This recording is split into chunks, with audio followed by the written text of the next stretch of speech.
姐介绍一下。新年快乐！快下载17M，每周日晚上8点锁定台视17唱。这部戏真的算是我出道以来很大的挑战，不管是体力上、跟心灵上、跟身体上都有巨大的转变。这个角色让我学习到很多各种情绪的层次，比如说跟妈妈的感情，然后跟高中同学李耀琴，然后跟毕克威的感情。我觉得陈佑宽在面对每一个角色，情绪上就有很多的各种纠结。老实说，我拍这部戏真的让我身心俱疲。有一个我印象很深刻，是我在戏里发疯，我要杀人，我大吼，那已经完全不是在我戏里的状态了。拍完那场戏，我的声音全部是哑掉的，然后发烧，有史以来第一部，对吧？好，然后大家非常用心的在看待这部戏，这个剧情的角色真的是会让人家觉得想要看下去，是你想要知道凶手是谁。我已经非常的期待我跟好朋友分享这部戏。台视复活，感谢大成宝金冠名播出。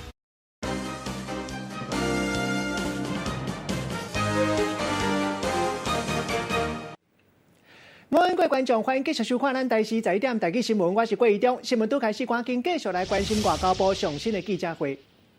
看到现在目前确诊的是持续的扩大，所以你把它接回来的时候，你的配套会不会这个疫情因此这样扩散到其他国家，或让它进一步的扩散？这个是大家都共同关切、共同要考量的。所以日本他们正在做相关的一个研议，如果这个我们要看看这个日本的他们的这个研议的一个这个结果，以及当然我们也尊重他们目前正在持续的做这个裁剪跟检疫的这个工作。我们有看到了有更多的一个确诊的案例都出来，所以这个表示这个在这个船上啊，目前有确诊案例的一个扩大的情势。我们相信日本政府它已经有在这个因应在处理当中了。那我们驻日本代表处还有我们驻横滨的办事处也持续的跟日方来做沟通。我们持续的来协调，我们也在尊重这个日本政府，他们基于他们的一个专业判断跟他们检疫的这个结果，他们会做成这样一个决定哦。那这个同时，当然我方的这个同仁也会在持续的联系这个日方的这个日本的这个钻石公主号上的国人，看他们有什么需要，我们根据他们的需要呢，我们来提供我们的协助。谢谢。好，来，先日本支局长，然后再那个，好吧？对。欢迎好，我是日本长进新闻的记者叫田中。请教一下有关 WHO 的会议的事情，台湾能够参加，前天跟昨天参加过嘛？已经优先来参加。那可不可以介绍给我那个保密协定范围内，台湾有什么样的收获？好，非常谢谢这个田中支局长哦。那我们参与这个 WHO， 这次我们的专家获邀参加，我们想这是一个进展，这是一小步的一个进展哦。但是对台湾来讲，我们踏出了第一步。当然，这第一步很小，我们不满意，但是我们会持续的在争取能够参加所有 WHO 有关防疫相关的会议跟机制。我们会持续的努力来这个跟着以观察员身份争取参加今年5月 WHO 的世界卫生大会哦。那这个我们是肯定这个 WHO 这一次邀请我们的专家来出席这个会议。我们认为呢，是对我方确切掌握各项疫情的情资，以及整个疫苗的这个研究，我方有获得到相关的很多的一个启发跟一些注意哦。那我们再次强调，这个 WHO 以及世界各地，你只有完整的让台湾的参与全球的一个防疫的一个工作，也才能让这个疫情能够让它没有漏洞。那才能够有效的去防堵。我们台湾目前有这个相关18疹的这个确诊的病例，当然我们非常的确信是我们还没有社区感染。那因为这是我们防疫工作做得非常好，那所以台湾有第一手的很良好的防疫的经验，我们非常乐意跟全世界来分享。我想在武汉这个疫情，这个武汉肺炎的疫情扩散的时候，我想台湾的防疫经验是算宝贵的，我们有能力也有意愿跟各国来分享。当然同时，因为这个武汉肺炎的这个冠状病毒哦，它的一个整个不论是疫苗的研发，或者是其他的更进一步的资讯，台湾有需要能够在第一手时间能够获得相关的资讯，所以我们也需要 WHO 提供给我们最新的这个疫情的一个资讯。所以其实台湾跟 WHO 我们是相互需要的。台湾的参与跟加入呢，可以对于全球防疫，我想我们可以做出有意义的贡献。那台湾的专家，整个参与这一次的这个 WHO 的防疫专家的会议，我想这也是一个有意义的进步。谢谢田中支局长，谢谢。对，刚刚来。请问是？你好，中天乃瑜，想请教一下是钻石公主号的部分。目前根据日媒报道说，在19号隔离期到的时候，美方好像有研拟打算要包机撤侨他们美国人。那目前在台湾这部分有相关具体的措施，有提出这样的要求过吗？那另外除了持续联系上在船上的这些台湾人之外，我们能具体提供他们怎么样的协助？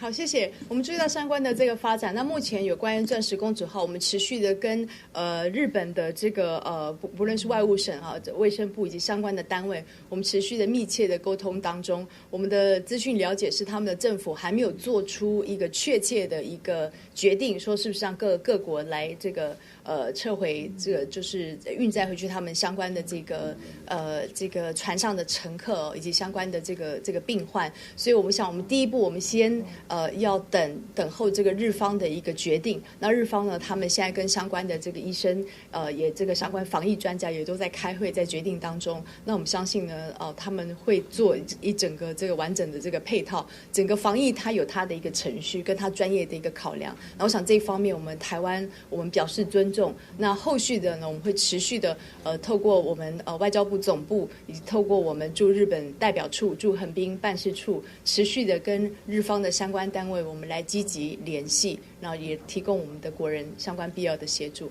谢谢。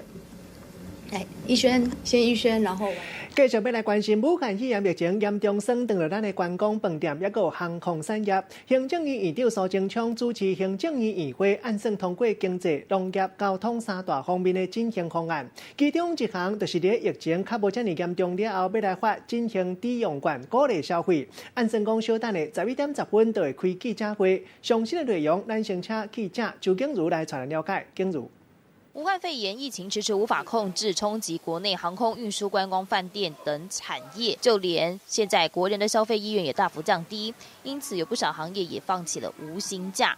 中央现在的纾困计划，包括今天上午行政院会针对的3大面向：经济、交通、农业。在经济层面，经济部将会针对5大内需服务来盘点，并且提供融资协助，还要透过一大亮点，就是等疫情稍微趋缓或者是获得控制结束之后，要来发放振兴抵用券，刺激消费。振兴券的发放其实有点类似过去发过的夜市券，但是金额跟面额张数还要等稍后行政院会开完之后才会详细的公布。目前还打算可能会朝数位化还有纸本化2个方向同时进行，也希望可以带动一波新的行动支付热潮，更希望可以借此提高民众的消费意愿。至于农业方面，学校营养午餐的食材媒合通路、农渔业的纾困贷款，还有休闲、农业产业、观光，这些都会做进一步的调整。至于交通部，则会针对旅行社，还有一些观光业者，甚至航空运输、小三通的相关产业，都会提出短期补贴纾困，还有贷款利息补贴的措施。除了振兴方案，希望可以来减缓产业界的冲击。行政院也大致定调会订立特别条例，来因应武汉肺炎为台湾所造成的影响。民进党立法院党团总召柯建铭也说了，特别条例也在这个党政平台会议跟行政院长苏贞昌讨论之下，希望在下个月3号就可以处理草案。以上片情形。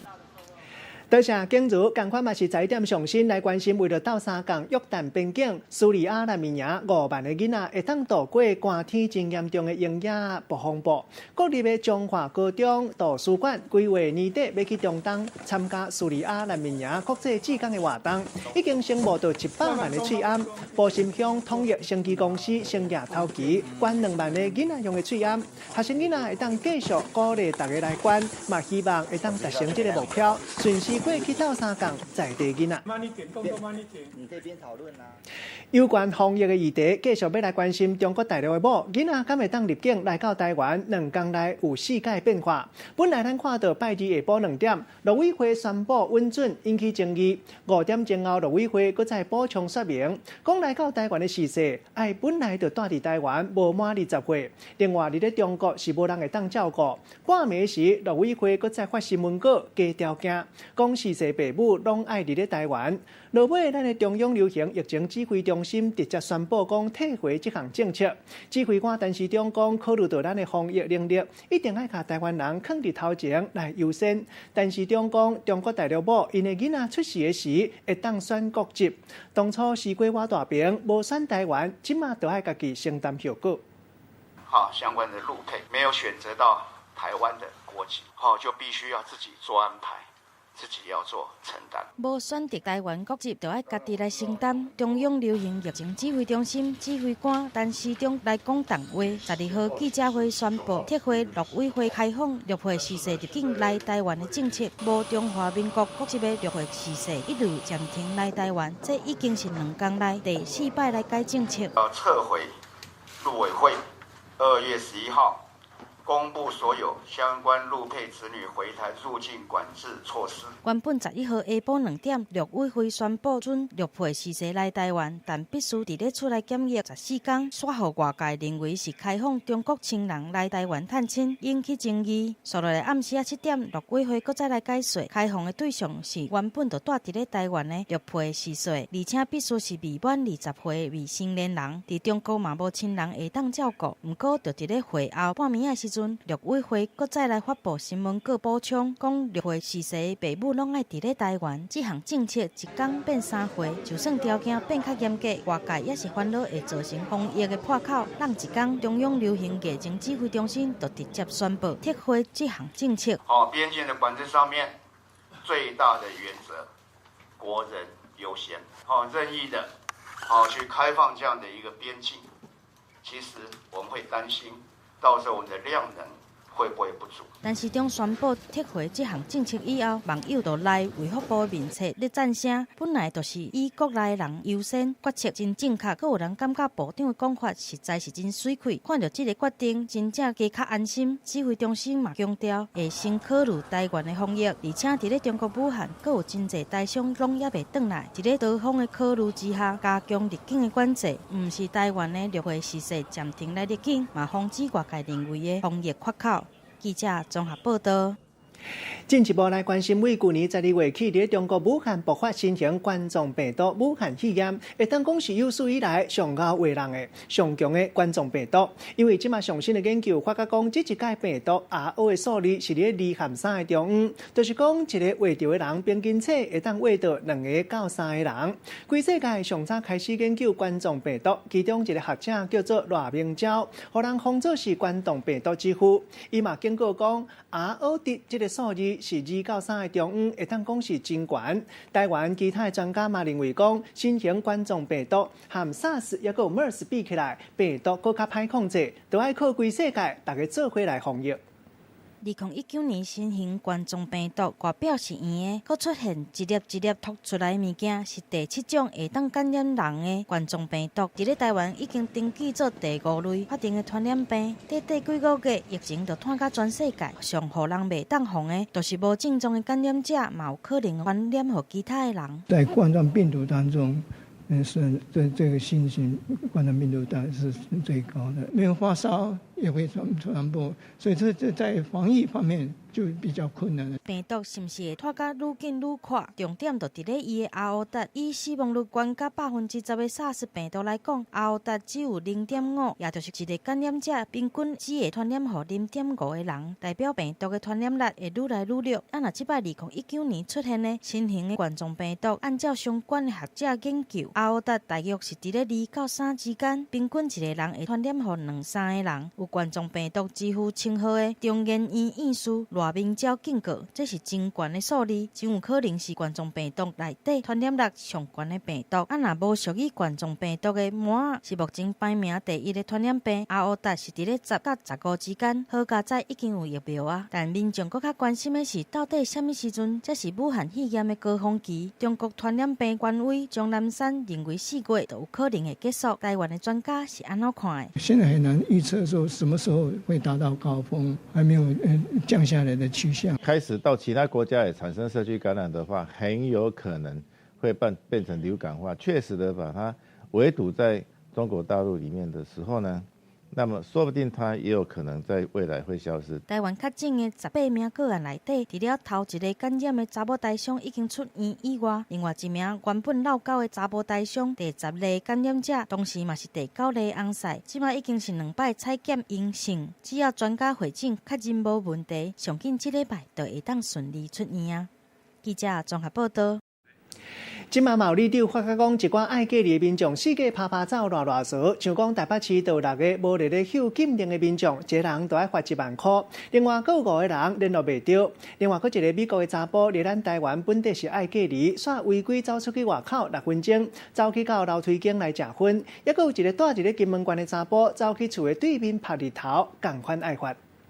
不要乱跑啊，乖乖待在家里啊！打电话关心踮厝内检疫的人，面对武汉肺炎，里长是头一线的防疫网，但是也是有民众唔肯配合，偷偷走出门。台北市卫生局嘛，伫咧12号针对6名无配合伫厝内检疫禁令的民众，每一个人罚1万块。已经到你指定的处所去找你去做关怀，那你不在，也有去亲自的询问，也是有直接就坦诚，就是说，他有离开处所。那依照我们的裁罚基准，第一次我们都会裁处1万块。除了有民众互人罚，另外还有5个人失去联络，市政府赶紧通报警政系统动员来咧找人，但被要求伫咧厝内隔离的人，煞4界拍拍走，实在是袂少。亲像是初三对中国广东坐飞机来台湾的美国籍的查甫人，行出饭店的房间去楼梯食薰，总共6分钟，就互人罚1万块。还有民众因为拒绝手机定位监控，嘛罚1万块。金门还一名经过小三通入境姓邓的查甫人，辩讲伊只是去对面拍日头，嘛互人罚3万块。居家隔离、居家检疫，那一定要配合，不要再忍14天嘛。当然我知道忍那14天很痛苦，但是你不忍。就是害人害己嘛。一直到12号为止，连中央加上台北市最新公布的，目前已经有18人互人罚，总共罚94万。目前中央嘛当咧研究一套完整的社区检疫系统，做更较有效的管制，更加希望接受隔离的民众真正莫搁再出门啊！若无会祭出更较强制的手段，来避免出现防疫缺口。记者综合报道。伫咧中国武汉肺炎疫情这段时间，大家也是爱代志照做，日子照过。像讲规台湾各地才会加压，共款有新的患人，都爱关礼拜到内底，烦恼会变做防疫的空棚，共款是爱隔离。像讲过去这段时间，若是有去过中国、香港、澳门旅游的人，或者是含这人捌直接过的患人，一定拢爱隔开。另外，加压的工作人员，逐工出入拢爱磅体温、会客室嘛爱固定消毒，防疫一定爱做甲完全，无空隙。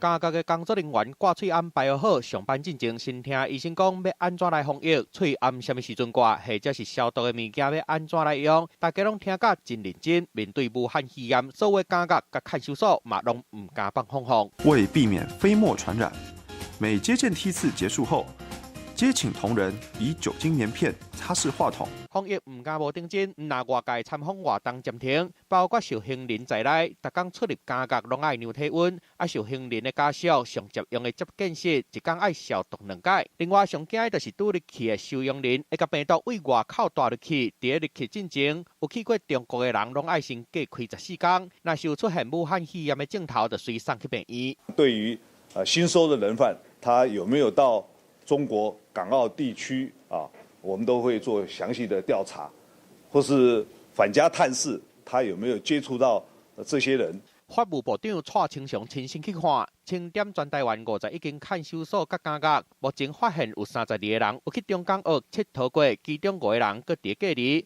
啊有甲因接触的人，嘛有14个人防隔离，加上流感甲肺痨这些传染病，目前已防隔离的人数有170人。我们都有预备的存量啊，那现在都是正常的使用，我们也不希望来扩大跟民间来抢口罩，所以我们按照正常的程序在进行，如果有需要的话，会发放给他们使用。全台湾的看守所，逐工预计拢有8万人咧出入。法务部矫正署唔敢无细哩，想尽办法不爱互病毒拖入去内底。记者综合报道。武汉肺炎疫情严重损断到咱的观光业，也有百货业的业绩。即马团讲精品百货业美丰集团要裁员裁3成，若是讲算即马美丰集团上前的员工，按算到200-300个人，会无透露爱转去食家己。美丰集团讲是照年度内部人力组织来调整，集团甲新事业拢当咧发展，嘛希望讲会当招更较侪专业的人才。不离个顶个月月底，美丰集团才拄办尾牙，董事长廖振汉含员工来拍分数，伊拍120分，讲到规台湾10间店的业绩，讲要拼到305亿，即马煞3家报喜，4家报喜。我对他们是120分的满意。今年1月，美丰集团办尾牙，当时董事长廖振汉对所有员工的表现真满意，拍120分。想袂到，才过1个月，美丰集团却传出要来裁员将近3成。若是按照目前美丰集团1000名的员工来计算，会有200-300名的员工可能会受到影响。我们今年是从2.5开始起跳，那最高有到7左右。就伫咧尾牙顶悬，董事长廖振汉受访问的时阵，阁真大方公布员工丰收的年终奖金。如今所传出这款的消息，对着这件代志，美丰集团回应，公司是按照每一年度进行内部人力组织调整。目前集团甲新的事业体拢继续在发展，嘛会当招募更较专业的人才。美丰强调是原本就会做人事调整，但是不是有受到疫情的冲击，也是对2020年的景气无信心。2020也是调整一年，当市长进前，敢若话内底阁有唱话。礼拜1到礼拜天，它有不同的课程，把这个地方变成台湾的一个骄傲。今日第19年的美丰集团伫全台湾总共有10间店，拢集中伫咧台北市。年营收对2018年220亿，一路升到2019年的305亿。除了营收真好，这5-6年来嘛伫咧台北真快速咧拓点。即马传出裁员，台北市劳动局表示，目前也无接到美丰集团的裁员通报。微风集团它至少有7个事业体，如果是说公司整个集团呢，它在1000人以上的话，解雇200人，造成的那个员工如果权益有受损的话，那当然没有在60日内提出来的话，我们当然就是裁罚。劳动局表示，根据大量尸体劳工保护法的规定，讲一个事业单位伫咧60天内，若是尸体劳工超过200个人，或者是过一日尸体超过100个人，需要向主管机关来申报大量解雇的计划书。若无违法，会当来罚10万到50万的罚金。只是武汉肺炎疫情冲击到国内观光甲百货业绩，即马美丰集团阁宣布减少人力，这恐惊嘛是国内百货业者裁减人员的头一个。记者综合报道。拄早咱听到是廖振汉上新的讲法，接来上新的消息要来关心，这是立法院国民党党团今日拜访民众党党团，双方针对到武汉肺炎纾困的方案来讨论。国民党党团提出500亿纾困的特别条例，民众党可能会做伙来合作。立法院上新的情形，连续记者肖炳仪来带咱了解。炳仪。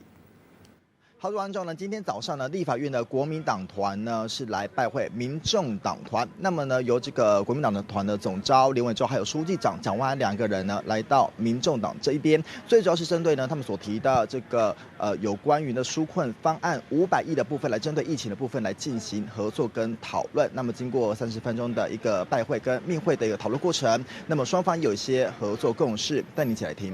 纾困条例有交换了一些意见。然后这个公民权下修18岁这个基本上是完全有共识。那现在是修法的技术的问题，那我们会参考他们的1宪2法的方式，这样子的修法方式我们会来参考。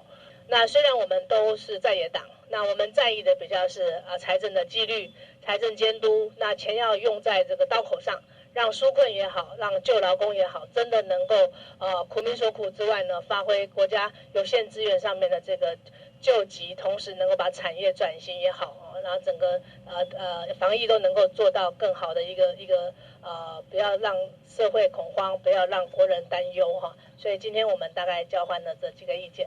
好，对于呢这整个纾困方案呢，民众党呢对于呢国民党所提出的呢，也朝这个双方合作的一个模式来前进。那么最主要呢，事实上在于呢整个纾困方案除了金额之外，还有另外一方面呢，包含像是服务业，还有相关一些中小企业的一个纾困的一个方式，还有金额的部分呢，也有一个初步的一个规划跟一个讨论。那么可以看到了，现在呢国民党所提出的这个整个纾困方案的一个金额，现在呢是先来跟民众党来进行讨论，寻求支持。当然呢，最近呢，包含呢这个昨天的时代力量也来跟民众党来共同来讨论，未来在立法院当中，包含所谓民生还有环保相关议题，都会来进行策略性的一个合作。好，像目前现场最新，再把时间交还棚内。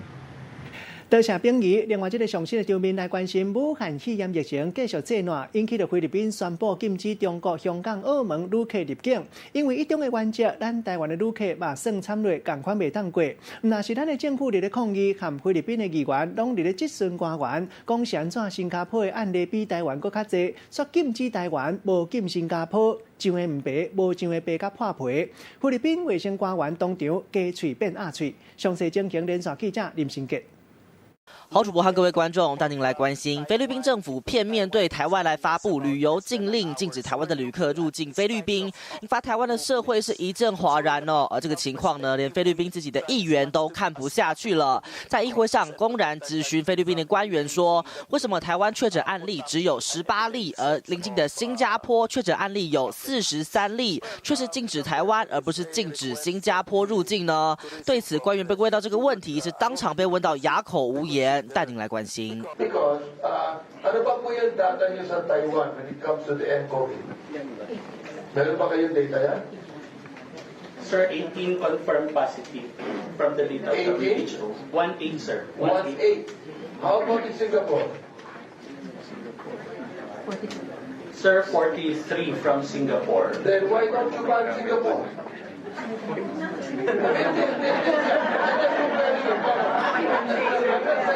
I'm not saying that you ban it. Complaining it in Taiwan. Oh. Why did you ban in Taiwan but not Singapore? Ino-compare ko lang. 可以看到这个官员呢被问到这个问题之后是当场愣了好久，最后是跟幕僚讨论之后呢才回答说，因为觉得台湾跟中国的距离非常近，因此才做出相关的决定。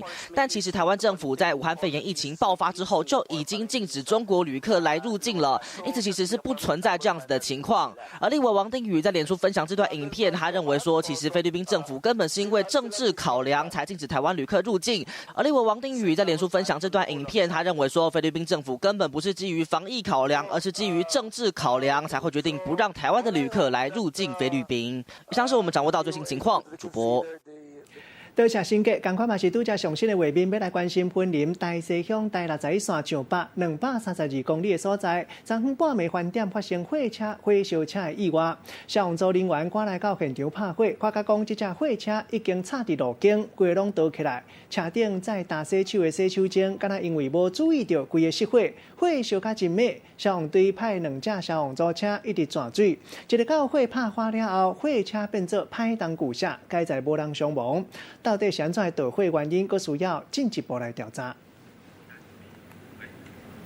另外，要来关心台南一个姓叶的查甫，因为欠钱庄的钱，阵啊就来做贼仔，上空上芳。伊锁定了一间透天的楼仔厝，一日到遮来偷窃，结果互人发觉了后，秘伫咧红架道倒骹来扮做虎爷，同款互民众发现。详细情形，连线记者柯奕胜来查咱了解。奕胜。好，观众婚纱可以看到呢，酒店监视器拍下身穿横条纹上衣的男子呢，跟着朋友一起入内消费。而其实呢，这名嫌犯他就是警方锁定已久的窃嫌。其实这名叶姓嫌犯呢，上个月失手被逮，因为他锁定一家透天厝，破坏2楼窗户之后呢，入内进入了被害人家中行窃。但没想到呢，偷到一半却被发现，而他为了掩人耳目，竟然是蹲在被害人家中神明厅桌下，以为没有人发现，但没想到呢，屋主早就看到他，也因此先假装没发现，接着赶紧报案。而且们当时呢，就是想要透过蹲在桌子底下呢，假扮虎爷，想要企图躲避查缉，但没想到呢，依旧被逮。那么警方呢，透过影像比对确认他的身份，但只是跑进别人家中行窃，却蹲进神明桌下扮虎爷，想掩人耳目，下场依旧是难逃法网。那么上述人讲到最新情况，先把时间交给彭主播。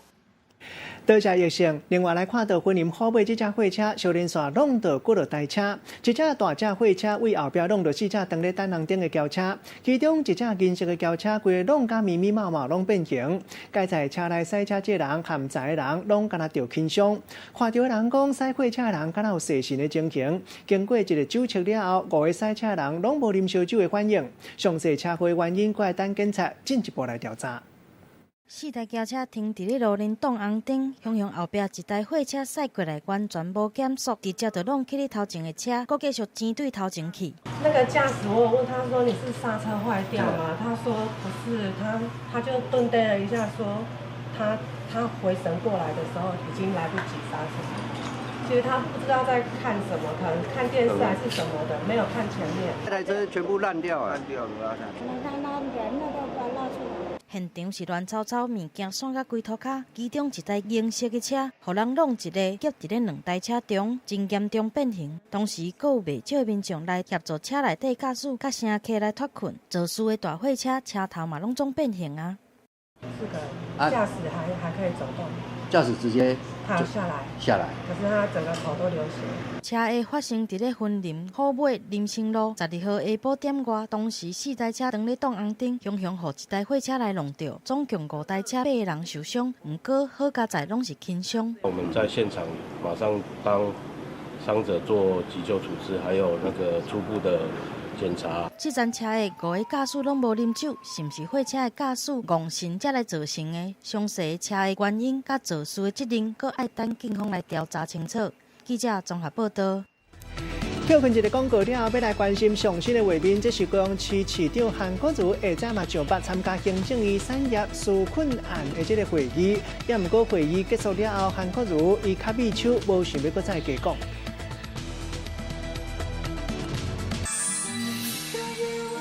不管是车上饭店，你家我家，完全配合，没有任何底线。台式复活，璀璨耀眼。不知道这你怎么也来了？他是我的小老弟，我请他来的。哎呀，欢迎啊，真的欢迎！师傅都等那么久了，快来！子静，你今天好安静哦，怎么感觉有心事啊？我在想，博洋的妈妈很恐怖，所以我要让你刺探敌情。这个李淑静大概也是个不怎么可爱的女孩。每周一到周五晚间6点到8点，敬请锁定《女兵日记》女力报道。老人做代志，行是一个动物，咱相唱无是一条生命。叫恁做三陪一天，这句话一定爱记。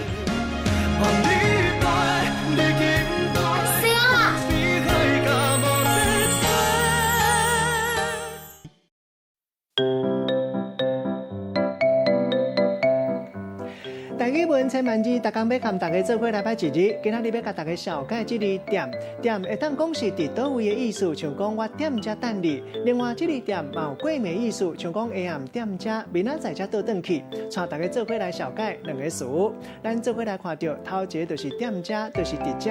咱嘛会当搁再分看，讲店遐、店伫厝内、店伫外口。第2个词较深，一般咱可能较罕伫听到这个词，即读做店味。咱较常讲到就是畅水味。沾水，咱用一句话来举例，甲这2个词夹做伙。比如讲，教练叫这阵来遮学畅水味学生，踮遮踮味较安全，莫伤过出去外海，才袂发生危险。今仔日小解这一日店提供予大家来参考。继续上新的现场来关心高雄市市长韩国瑜，下早日咧参加行政院议会会后的这个产业纾困振兴方案，伊特别上北来开会。也毋过这个开会开煞了后，伊卡秘手无想要搁再加讲，来看拄则的情形。市长今天怎么会来院会？怎么看纾困条例。市长，高雄防疫状况怎么样？市长罢免投票，议会还会再请假吗？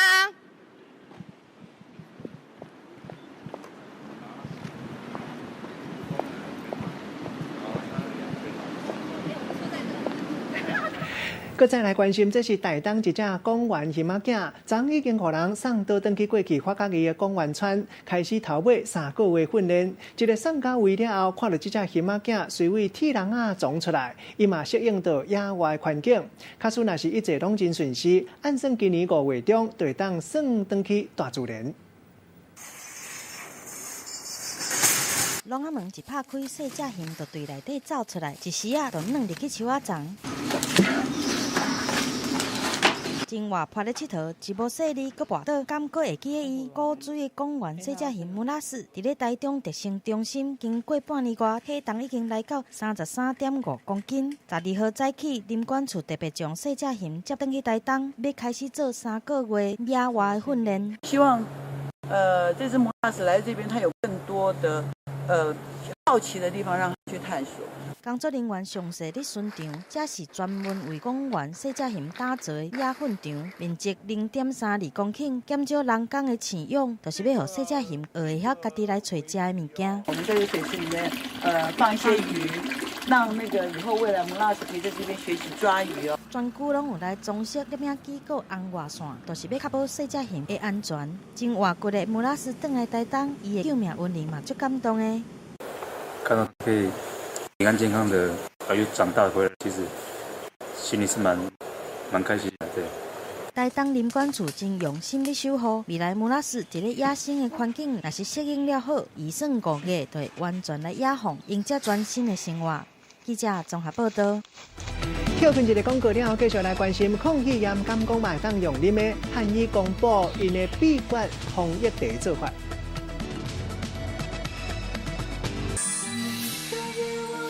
不管是车上、饭店、你家、我家，完全配合，没有任何底线。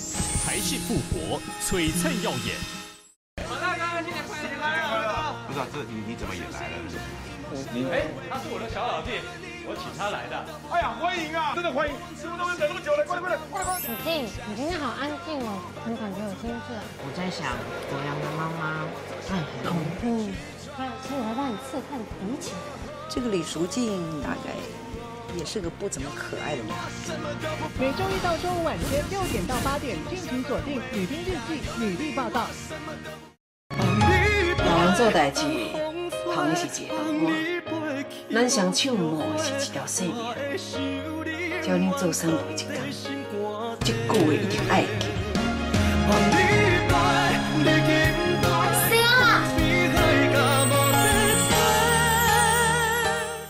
AM 8点到10点，请收看台视《四月望雨》。宇宙冒险，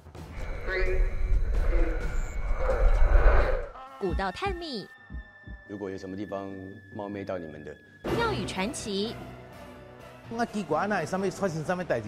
刑案解密，最神秘未知的现象，新闻大解密带您一一解开。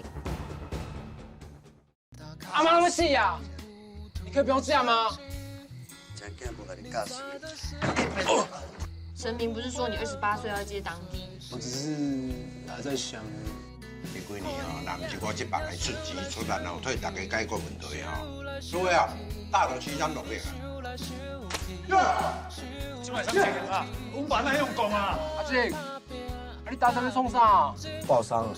每周6晚间10点，花甲男孩转大人。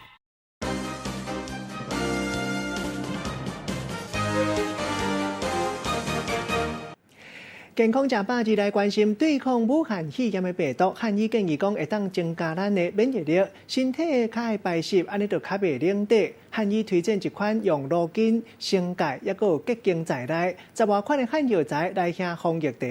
另外，加持咱阿妈棍后壁这个定川血，也有手的二剂血，拢会当增加免疫力，安尼会当解虚热。您好，请用茶。民众坐落来，真少的人就随捧一杯小茶过来，莫叫是这干那是普通的小茶，这杯叫做防疫茶，内底中药会当保气强身。这阵啊，因为武汉肺炎的疫情，互真侪民众拢真紧张，所以保气的中药材就愈来愈受欢迎。中医师就家己泡防疫茶，免费请民众啉。桔梗啊，这个是祛痰除湿。当然，解毒方面有银花、连翘、黄芪、沙参，是以补肺气、清肺热这方面为主了。这贴防疫茶中药材有10种，包括罗根、荆芥、淡竹叶等等，比例全部是1两半加800cc 的水，煮好滚就会用的。调料较润喉，香香啊，甘甘啊，啉了足顺。食品类的中药可以，可是如果说稍有一点点预防又怕的话，最好还是请医师来帮我们，拟一个方。另外，中医师嘛建议会当加持几个穴道来强身。这叫做定喘穴。所以我们局部按要有酸胀才会有效果。你在这边本身就有保健的效果，解肺热。所以这个是鱼际穴。指泽穴呢，它本身呢属于逆气而泄，就是会咳出来，把气泄出来。像讲手的虚症、手着血，唔免别人斗3工，家己就会当吃。中医师建议1工饲3改，1改饲5秒。不过医生也是提醒，对抗武汉肺炎上好的办法，也是过来洗手、甲挂喙罨。记者综合报道。不管是车上、饭店、你家、我家，完全配合，没有任何底线。台式复活，璀璨耀眼。王大哥，新年快乐！不知道这你怎么也来了？他是我的小老弟，我请他来的。哎呀，欢迎啊！真的欢迎！师傅都等那么久了，快来！子静，你今天好安静哦，怎么感觉有心事啊？我在想，国良的妈妈很恐怖，所以我要让你刺探敌情。这个李淑静大概也是个不怎么可爱的女孩。每周一到周五晚间6点到8点，敬请锁定《女兵日记》女力报道。老人做代志，旁是一个饭碗，咱双手摸是一条性命。只要你做3步1工，这句话一定爱记。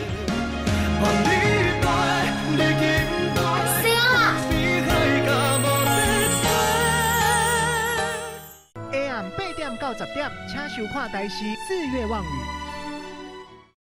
宇宙冒险，古道探秘，如果有什么地方冒昧到你们的，庙宇传奇，我奇怪，那上面发生什么代志？刑案解密，最神秘未知的现象，新闻大解密带您一一解开。阿妈那么细呀，你可以不用这样吗？神明不是说你28岁要接当兵？我只是还在想。这几年人一个100个出钱出力后替大家解决问题所以大头7张6个今晚上这个我把那用功啊！阿静，你打算去冲啥？爆伤了。每周6晚间10点，花甲男孩转大人。感谢大成保险经纪人冠名赞助播出。我会将星辰的煞气聚集起来，到时那些煞气就会像万箭齐发般宣泄而下，而魔王只要用全身去承接那些气就可以了。罗刹女的惩罚还有99世的轮回，由我来承受就可以了。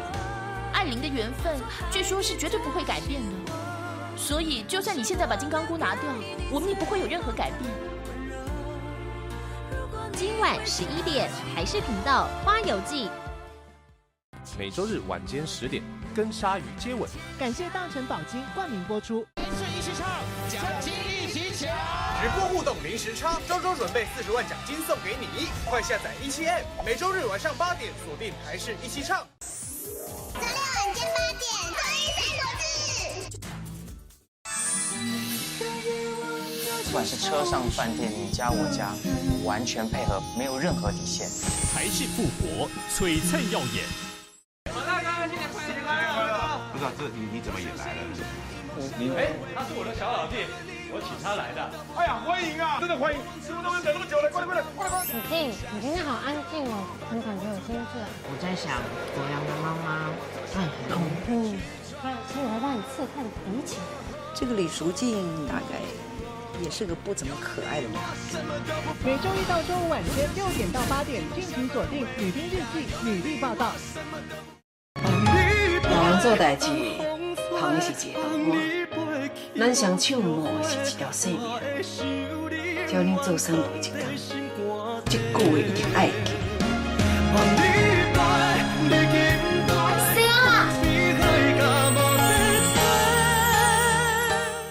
AM 8点到10点，请收看台视《4月望雨》。宇宙冒险，古道探秘，如果有什么地方冒昧到你们的，庙宇传奇，我奇怪，那什么发生什么代志？刑案解密，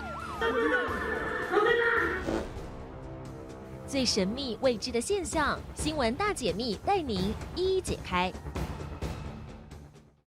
阿妈那么细呀，你可以不用这样吗？神明不是说你28岁要接当地？我只是还在想。这几年啊，若不是我这帮来出钱出力后替大家解决问题哈，所以啊，大头起咱落力啊。今晚上这个啊，我们把那用功啊，阿静，你打算送啥？报伤了。每周6晚间10点，花甲男孩转大人。感谢大成保险经纪人冠名赞助播出。我会将星辰的煞气聚集起来，到时那些煞气就会像万箭齐发般宣泄而下，而魔王只要用全身去承接那些气就可以了。罗刹女的惩罚还有99世的轮回，由我来承受就可以了。艾琳的缘分，据说是绝对不会改变的，所以就算你现在把金刚箍拿掉，我们也不会有任何改变。今晚11点，台视频道《花游记》。每周日晚间10点，跟鲨鱼接吻。感谢大成保金冠名播出。一起唱，奖金一起抢！直播互动零时差，周周准备40万奖金送给你，快下载17M，每周日晚上8点锁定台视一起唱。周六晚间8点，欢迎3首字。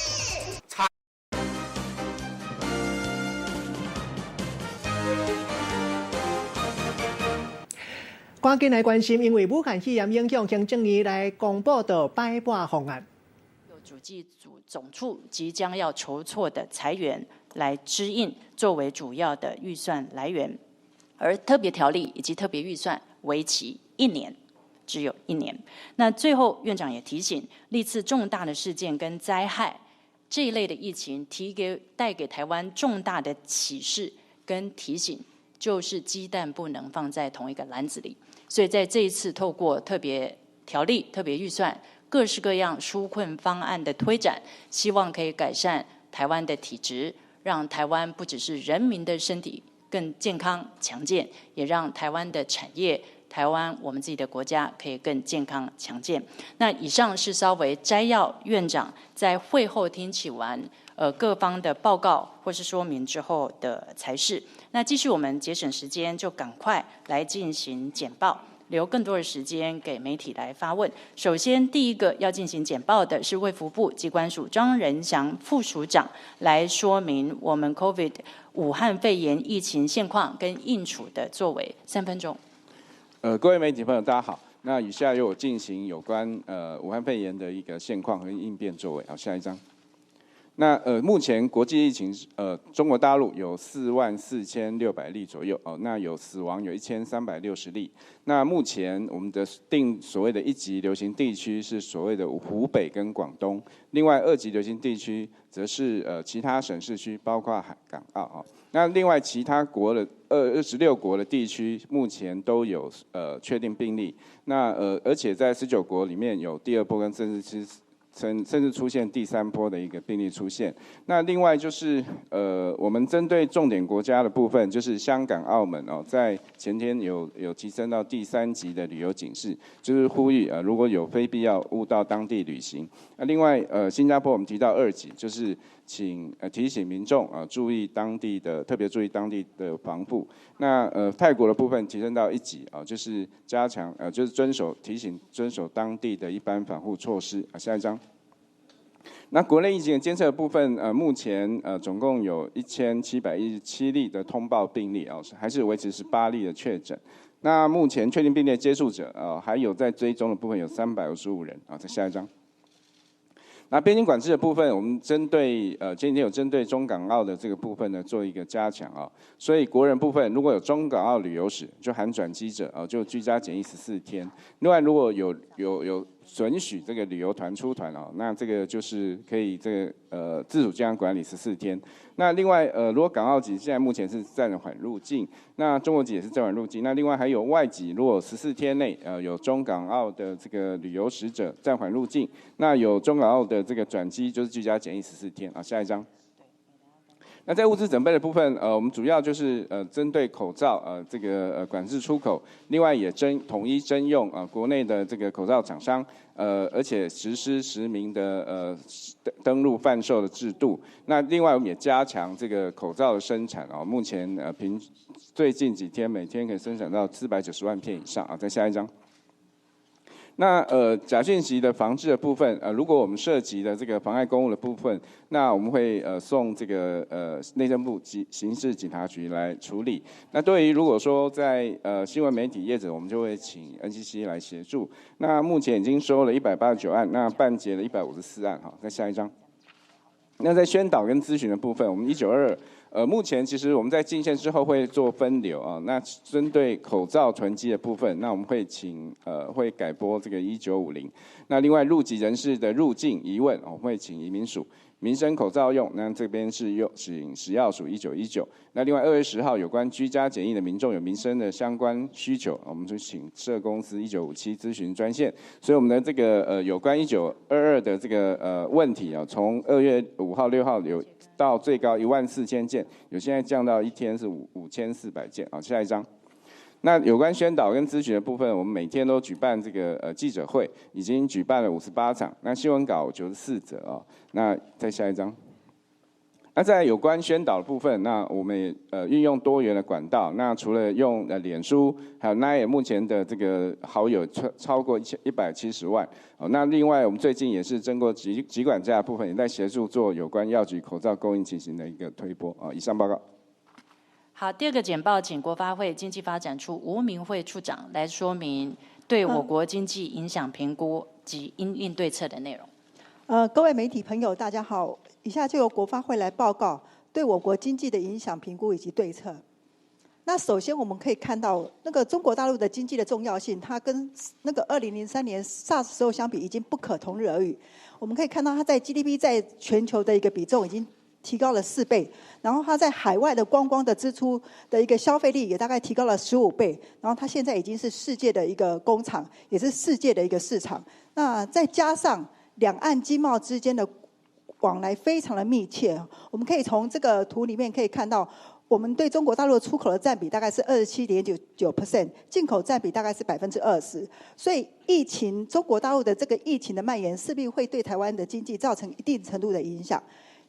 那我们从产业链面来看，除了观光旅游零售餐饮这些以外，电子零组件业首先影响比较大的，可能是因为智慧型手机在中国的生产销售遇到一些冲击，它会影响对台湾的一些中间材，譬如说对晶片光学镜头的出口。但是对半导体面板这些，因为厂商的布局主要都是在台湾生产，所以说它的影响事实上相对比较小。那另外在汽车零组件方面，我们有一些的零组件必须从中国大陆来进口，那这个的中国大陆复工的一个延迟，也可能会影响到我们的那个零组件的进口。但是呢，其实可以找到其他替代的来源来弥补，所以影响应该也相对有限。那至于在石化方面，因为石化的一些重要的石化原料，它主要的出口的市场主要是中国大陆，那特别是像甲烯丙乙烯丙醇这一类的，它都是大概接近到90%，它的出口都是仰赖中国大陆。那中国大陆的需求下滑，事实上的确会影响石化原料相关的一些出口。那在机械设备方面，因为中国大陆的需求的减少，也会对我们有一些影响。那但是呢，也会产生一些相关的转单效益。那另外，来看对经济面的影响，如果我们从支出面来看对 GDP 的影响方面，主要是分成2大部分。第一个是在民间消费方面，那它对这个疫情对民间消费的影响，大概就是从休闲文化，就像电影院啊、看展览啊，然后还有对餐饮、对交通运输等等会产生一些负面的影响。但是因为现在疫情受到一个很好的控制，所以对民间消费的影响，相较 SARS 的时候是相对的一些轻微很多。但是中国大陆的外溢对我们产生的影响，这一点就是要比较注意的。第一个就是各国观光客的减少，会影响我们的旅游收入。那第二个就是因为大陆疫情的蔓延，以及一些很多城市它整个封闭或者是进行一些限制性的一些管理，事实上都会带给民众的恐慌，影响到消费跟那个投资的信心。那这个其实会衍生，会对我们的一些出口会产生影响。那再来就是中国大陆可能会产生缺工缺料的一些供应链的中断，以及物流的中断，也会影响它的销售跟出口。这个也会影响到对我们中间材的一些出口。那整个而言，依照主计总处的预估，整个疫情如果我们假设它维持3个月的话，对台湾经济成长率的影响将会减少 0.35% 到 0.5%。那但是其实还是会有一些缓冲跟正面的效益，包括等到疫情过后之后，会有产能的回补赶工，还有消费的一些递延跟它的反弹。那再来就是有一些转单的移转，会对台湾的一些制造业会有正面的效果。那最后就是，其实我们现在消费习惯也有产生改变，我们有一些消费事实上可以透过线上的一些电商的平台，或是外送的平台来进行一些消费，所以对民间消费的冲击事实上的影响会再度的减少。那最后，政府会透过不管是纾困、振兴以及加速提升公共建设的执行率，落实投资台湾等这些方案，来去缓冲整个疫情对经济的影响。那特别要强调是公共建设的执行率这方面，今年整个公共建设整体的预算大概是5365亿元，那它比去年大概增加了950亿元。那公共建设执行率的提高，绝对会有助于稳定我们经济成长的动能。以上报告。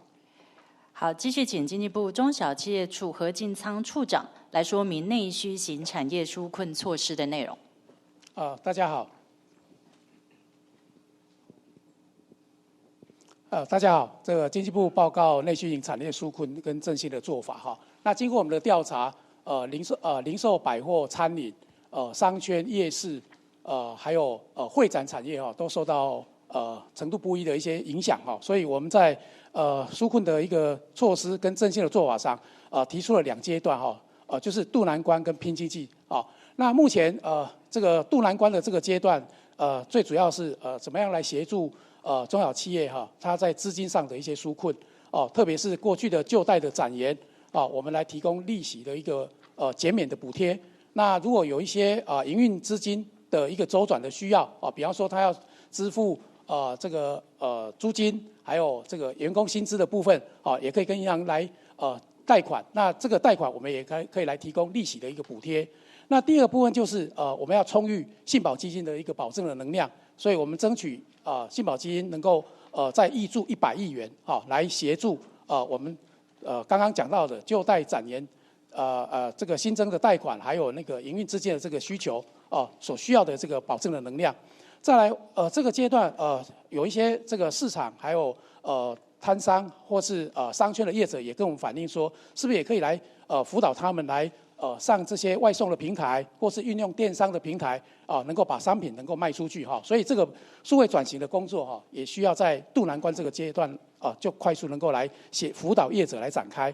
那第4项就是环境的一个优化特别是针对一些市场或是夜市这个部分商圈这个一些环境面的改善的部分特别是在这样的一个时期里面我们可以来协助把整个环境做一个整理整顿让它更清洁明亮未来我们可以打造一个新的一个清洁的一个环境场域来让民众消费者来到这个营运的这个场所来有一个比较高质化的一个消费体验。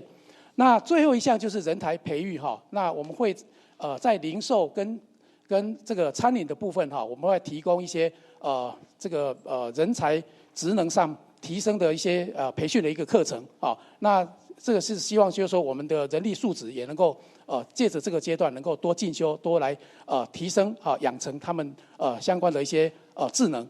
那在拼经济的阶段，就是等到疫情稳定之后啊，可能企业有一些资金的需求，它需要这个生产线要投产，或是说有一些这个这个周转金需要的话，那我们这时候也提供新增贷款的一个利息的一个补贴，由信保基金的这个专款来提供协助。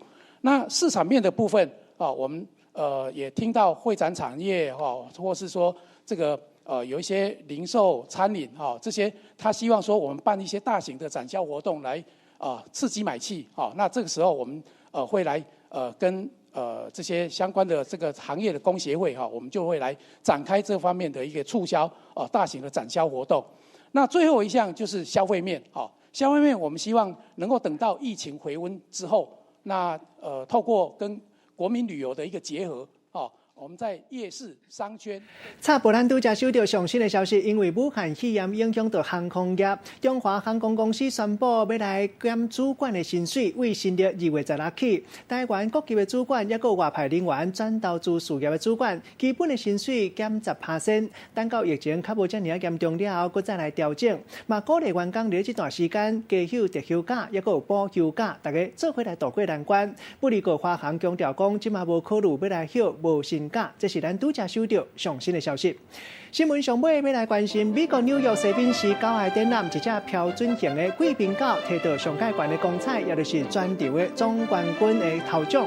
在得奖了后，予主办单位交代伊食真车花的中斗顿。新闻上尾，带大家做伙来看卖。感谢你的收看，我是郭怡中，祝大家平安健康。小大家继续收看咱台视中斗新闻。